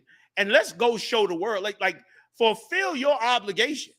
Show the world that the Lord's chosen people live and that the nations will no longer be able to rob and rape blacks and Latinos and Native Indians like it's going out of style. Your presence means everything at this Passover and to the world that's watching. The world is watching, believe me. They watching, and they're wondering, is this the movement of God? Is this the Lord bringing his nation back? And they're skeptical, and you can't be. You must be strong, and you must have the forethought and the strength to go there. And I pray the Lord bless you. The lottery is $1 billion right now. Okay, I'm just saying. Somebody spend $1. Pay your tithes. I'm just saying. My point being this: if we don't do it, nobody will. And we in the mindset like the Lord can't shine on us, like the preachers ain't got no problem gathering up a ton of money and spending it on every little boy that they find. Why we can't gather together as a people and really raise the truth of the Most High for us and our people? Everybody pay your $200 for the Passover. Everybody prepare. Join me April 1st, Raleigh, North Carolina, the Raleigh Convention Center. We about to pack the house. We coming from all over the world to descend on Raleigh, North Carolina, man. Come and join me, man. April 1st. I'll see y'all there. We do it up live every Monday night right here on the Black Watch channel. Got the heavy hitters with me, General Muhammad, General Maka'ala, General Hazion will be back next week. Officer Marah, Officer Yediah, Officer Yawanathan, holding it down with us, doing it up like we do every week live. Big shout out to all the cans. Big shout out to Captain Tazaria, Captain Malquad, Captain Dawada, holding it down over there on the TikTok, on the clubhouse, man. We'll see y'all next time live on the UPK family. Shalom. Shalom, Israel. And when I mean Israel, I'm talking about the Black, Hispanic, and Native Indians. The Lord's 54th annual Passover is going down again this year, sundown, April 1st at 500 South Salisbury Street in Raleigh, North Carolina at the Downtown Conventional Center. It's got enough room for all of us. The Lord's 54th annual Passover. Last year, brothers and sisters showed up from all over the world, rocking ancient garments and glorious apparel in order to serve the Most High in Christ. Now it's that time again. Commander General YAHANNA is putting out the decree for all brothers and sisters to show up sundown, April 1st in Raleigh, North Carolina. Join us at the Sheridan in Raleigh, the hotel right downtown. It's at 421 South Salisbury. The Passover is right up the block at the convention center, literally within walking distance. Make sure you pull up. Make sure that you do your due diligence because rooms are going fast and they are limited this weekend. You understand? We have months in advance of preparation. Do not wait till the last minute to get your room. The Lord's 54th annual Passover, Saturday, April 1st in Raleigh, North Carolina. Join us there. It's about time, sending curses to them enemies. Lovely, and you'll speak with John. Pretend the camera isn't here. It's my favorite line. Absolutely. So, John, why are you here? So first, I'm Precinct Officer 5000 for Zach Ahmad of the Israelite School of Universal Practical Knowledge. We were started out of 1 West 125th Street out of Harlem, New York. We have the name of General YAHANNA. And we're out here because today is Martin Luther King Day, and it's been 60 years since his famous speech stating that he has a dream.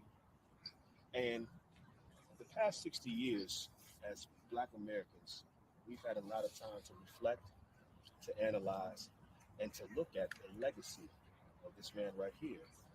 And the reality is, Martin Luther King's dream has been a nightmare for Black people in America. You understand? A lot of things that he said sounded good, it felt good, but the reality is our conditions as a people hasn't changed as much as we would like to believe it has.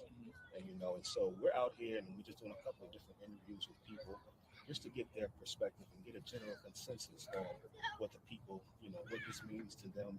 And this is supposed to be a statue of hope, but I don't think it makes sense now to tell people to have hope in joining the people that hate you and joining the people that don't view you as human. So I want to lie to him and ask you a second question. So a dream not fulfilled. Absolutely. A dream not fulfilled, and not only that, a dream that will never be fulfilled. It's not the reality to believe that we can all join together in love when there's a people that are being destroyed and abused and oppressed. And I'll just say this, and I spoke to a gentleman earlier, he was Jewish, and we had an excellent conversation. And I asked him, would it make sense for the Jewish to have stayed in Germany when they were being abused and oppressed and horrible things were happening to them? And he then clicked for him, he understood. He's like, okay. So separation has to happen, and we follow a man that is greater than Martin Luther King, that follows what we believe in the Bible, and that's commanding General YAHANNA. He teaches us to do what God says, and God told us to join ourselves together on the nation of desire, not join ourselves to the people that hate you and abuse you and murder you. No one would advocate to continue to love your abuser. Everyone knows it's prudent and it's wise to separate yourself from someone that means you harm. And so That's what we do. You know, we have our Passover coming up April 1st in Raleigh, North Carolina, and it's going to be an excellent event for all Blacks, Hispanics, and Native Americans to come out. Like I said, we look at Martin Luther King, and he was a brother just like us, but we believe his dream has not played out the way that he thought it would play out, and that many of those brothers in the civil rights movement would have thought it played out. So, what's your name? Kazak, priest and officer Kazak Ahmad. Can you spell your first name too? Absolutely. Or your last name too? CHAACAQIMAD. Cool. Thanks so much. I appreciate it. Thank you. Absolutely. So, oh yeah, we got dip.